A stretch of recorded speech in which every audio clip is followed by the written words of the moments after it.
My dear brothers and sisters, last Sunday, Jesus was depicted as the Good Shepherd. This Sunday, he is depicted as the cornerstone, the central point of God's plan. In the Gospel today, Jesus himself declares, I am the way, the truth, and the life. Today's Gospel points out the confusion of the disciples.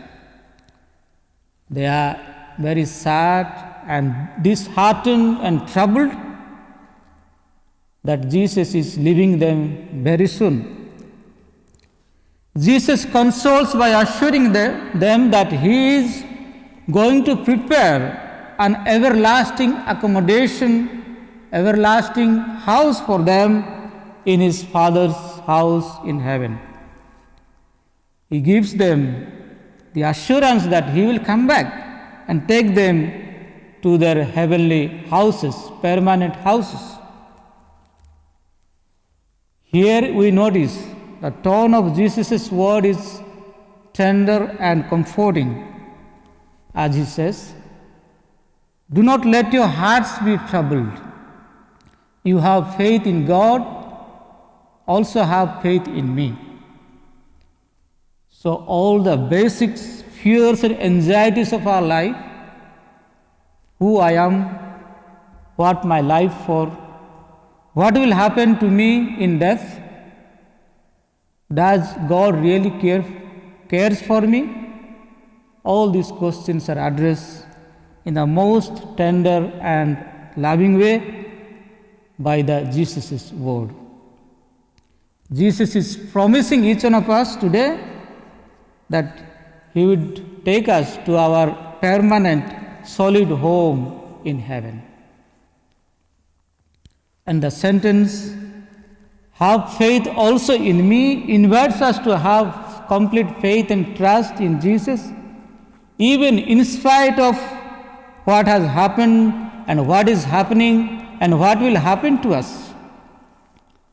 We must believe that God is with us in our travel, in our difficult times. We may not see him, but he is there always with us. Like we cannot see the wind, but we can see it blowing the leaves in the trees. So we should call upon God, call upon him, and pray to him in our troubled times. Then in the Gospel we see, after comforting his disciple, Jesus is making an inquiry whether his disciples know about the way that he is going to. The response or the questions of Thomas shows that he knows neither where Jesus is going nor how the other disciple will go to him. To this Jesus replies, I am the way and the truth and the life. No one comes to the Father except through me. Jesus' answers to Thomas' questions are among the most powerful and profound statements that he ever made. And this brings to the highest point of his I am statements. The basic doctrine of Judaism is that Yahweh is the way, the truth, and the life. Hence, Jesus is making today a very revolutionary, a historical claim that he is equivalent to Yahweh, his Father, and he is the safest and the surest way to God the Father. Jesus as the way to Father is not so much for us to walk where Jesus walked, but to live as Jesus lived, and to model our lives and attitudes on him, because he is the fullest and the most perfect expression of God's love. And Jesus did not simply give us so many directives, but he showed us the way to Father by himself living a life or by going before us. Jesus, however, is the way which he calls narrow, because it is the way of focused, loving, humble, and sacrificial service. Jesus is the truth who teaches revealed truth to us about God and God's relationship with man.